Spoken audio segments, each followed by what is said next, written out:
Chapter 3. Discovery. Cullen slept that night.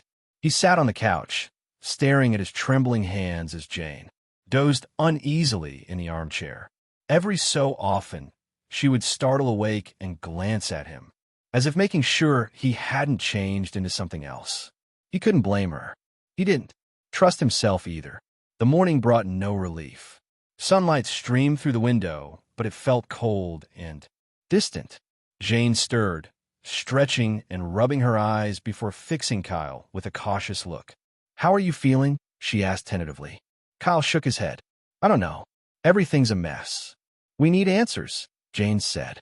"You can't live like this, wondering if and when it'll happen." Again, she was right, but Kyle didn't know where to start.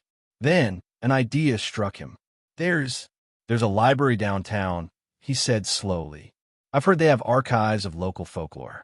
Maybe there's something there about people like me." Jane nodded. "It's worth a try.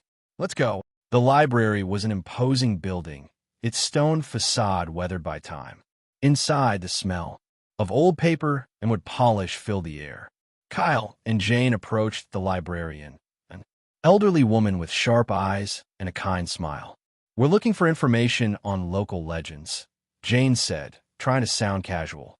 "Anything about unusual creatures or transformations." The librarian's smile faded slightly, and she nodded. "You want the third-floor archives," she said. "It's mostly myths and stories, but you might find something useful." The archives were dimly lit, rows of dusty books and yellowed newspapers stretching endlessly. Kyle and Jane split up, combing through anything that seemed remotely relevant. Hours passed, and frustration grew. Then Kyle found it, a worn leather-bound book titled The Curse of the Moon. He opened it carefully, the brittle pages threatening to crumble. The book detailed tales of werewolves, men cursed to transform under the full moon, driven by instinct and fury. But one passage caught his eye.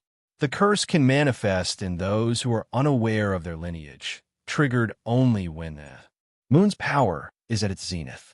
Such individuals may have no memory of their transformations, their human minds retreating while the beast takes control. Kyle's heart raced as he read on. The book spoke of rituals to suppress the curse, though none offered a permanent solution. Some methods involved rare herbs, others ancient chants, but all required guidance from someone experienced in the supernatural. "Jane," he called, his voice echoing in the quiet room. She hurried over, and he showed her the passage.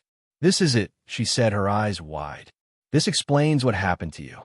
But it doesn't tell me how to fix it," Kyle said, frustration creeping into his voice. Jane frowned, scanning the page. "It says you need someone who understands this, someone who can help you control it." Kyle leaned back, rubbing his temples. "Where am I supposed to find someone like that?" Jane's gaze shifted to the next page, where a name was scrawled in faded ink. Elias Greer, occultist and healer. Beneath it was an address, though the ink had faded almost to illegibility. "This might be a lead," Jane said. "It's better than nothing." Kyle nodded, his determination hardening. "Then we find this Elias Greer. If there's even a chance he can help me, I have to take it." As they left the library, the weight on Kyle's shoulders felt a little lighter. For the first time since the transformation, he had a glimmer of hope. But in the pit of his stomach, unease lingered.